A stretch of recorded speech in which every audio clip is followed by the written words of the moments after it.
When we arrived in the Middle East, we were posted to the reconnaissance OTU at Ismailia, and there we had a couple of flips on hurricanes and on Lysanders, and learned how to do TACRs, that's tactical reconnaissance. And after a while we were sent to the artillery school to learn how to direct artillery from the air.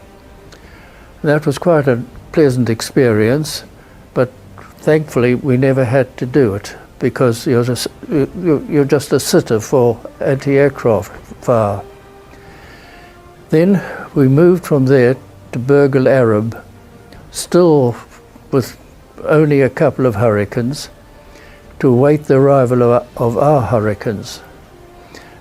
We were told that they had arrived, but we'd have to go and fetch them from Takoradi. So off we all went to Takoradi. We arrived there, went to see the CO, and he said to us he's not prepared to let us fly hurricanes with drop tanks right across Africa with so little experience. And that was a very sound decision, because Dennis Wall and I were sitting on the beach watching a flight of hurricanes with drop tanks taking off over the sea and then turning onto their course. And suddenly we became aware of one of the hurricanes wasn't there. We didn't actually see it go into the sea, but it spun off when he was turning with the heavy drop tanks, and the pilot was killed. So we were sent back on ordinary aircraft back to Khartoum, and from Khartoum by rail and river steamer up back to Cairo. And then we went back to the squadron, and eventually we did get our hurricanes. Whilst we were waiting, we were at a camp waiting for the other pilots and all the ground crew to arrive to get the squadron going. And we had an Italian batman, and he turned out to be a very nice chap. And we had a whole group of Italian prisoners who were helping around the camp, helping us put up the tents. We had Italians doing the cooking, and we got very good food.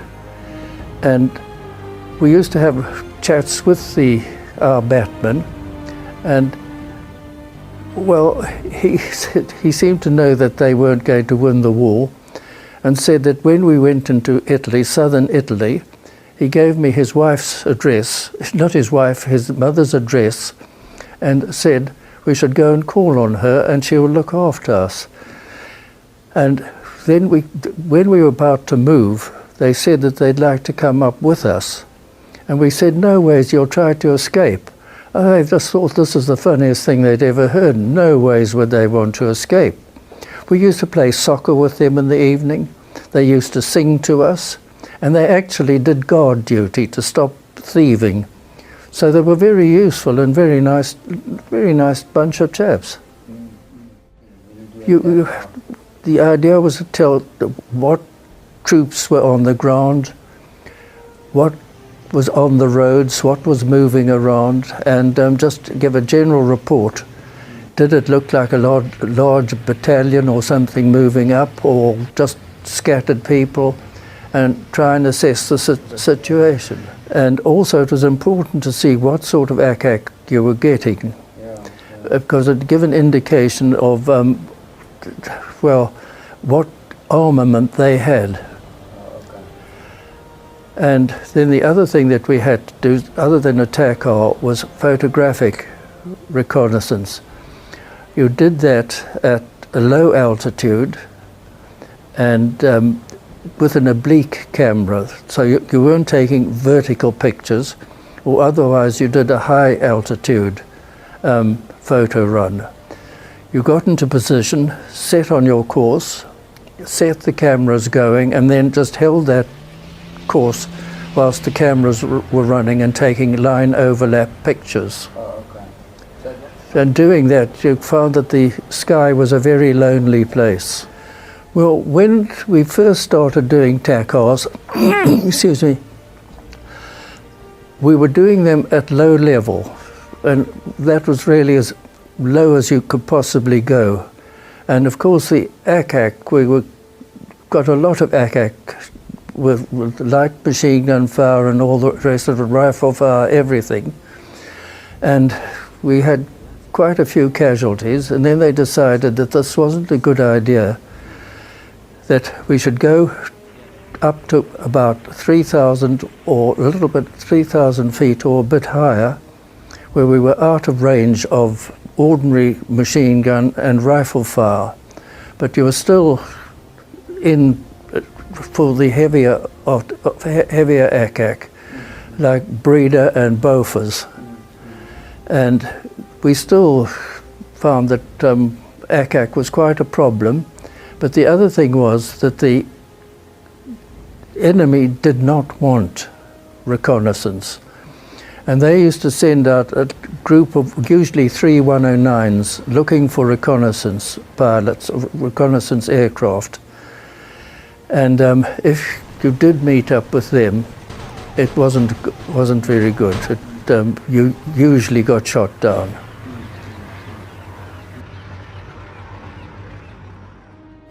We first of all had Hurricanes and Tomahawks, and none of us liked the Tomahawks. We found they were heavy to handle, and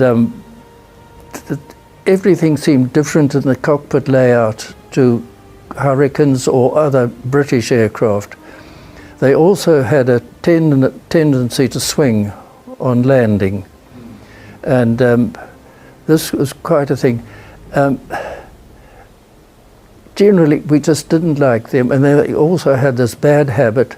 If you opened the throttle too fast, it sheared the driver to the fuel pump, and the engine would cut once you just about got airborne, and we'd all been warned about this. But I can tell you then about Tommy Thompson. Tommy Thompson had been told about it, and we were all sitting in the mess when we heard this roar of the throttle being opened fast. It was his first flight on a Tomahawk. He had just returned to the squadron after having been in Abyssinia.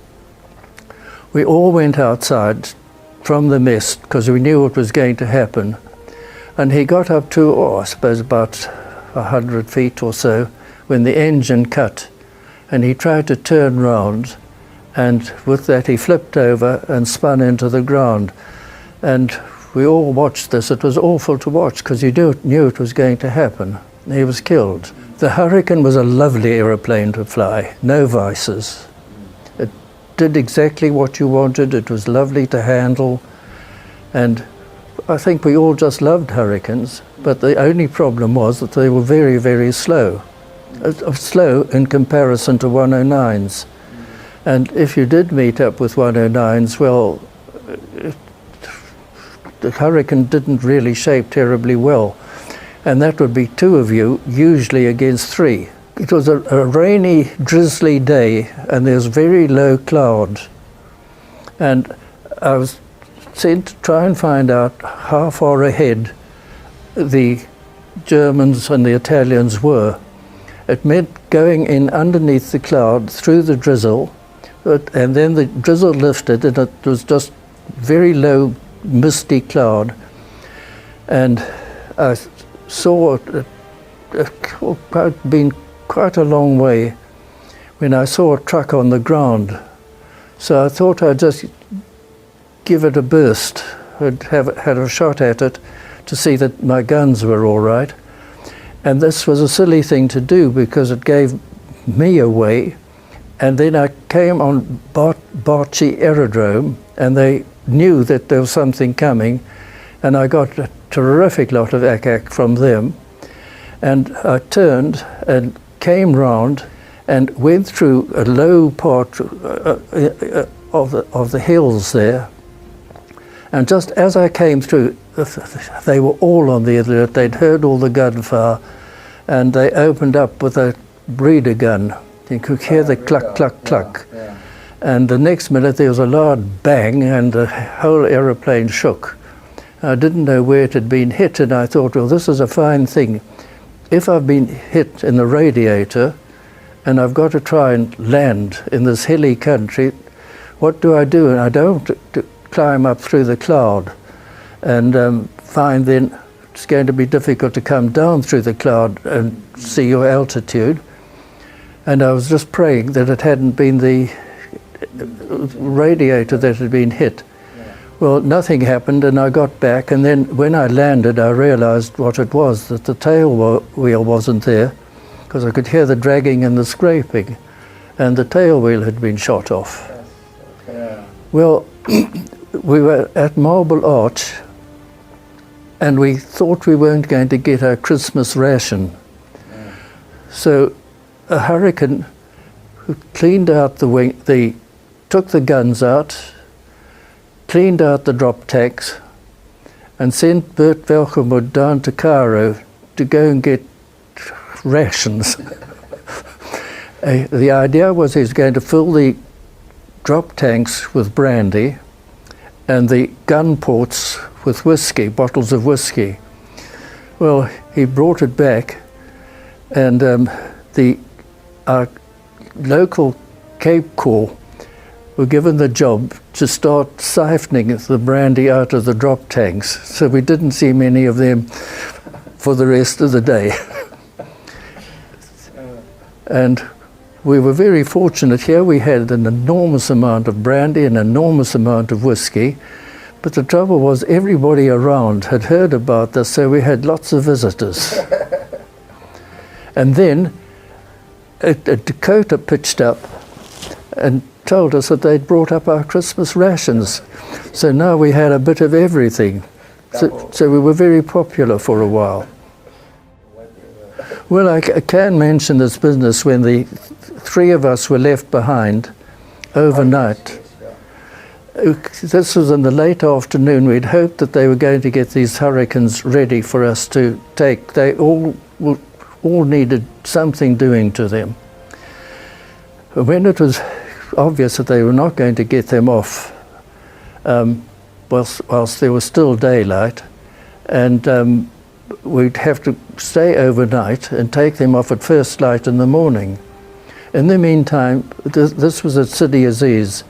The tanks you could hear the rumble in the distance, and we were down on the aerodrome when an infantry officer came and said he thought we'd better all come up to one of the gun emplacements up there. This was an anti-aircraft gun that was dug in, and spend the night there. And then when he handed me a rifle and asked me if I knew how to use it, I felt like saying, I think I want to resign. I'm not infantry. And anyway, we got up the following morning, and we had to take off at first light. And they told us that as soon as we got airborne, to turn quickly, don't go keeping low, turn as soon as you've got enough speed to turn, because the tanks were right down at the far end, well, within range of the aerodrome now. And we turned and we all flew back down to Burg Al Arab, and these aeroplanes weren't as good as they should be. I'm afraid all three of us, had incidents breaking our aeroplanes.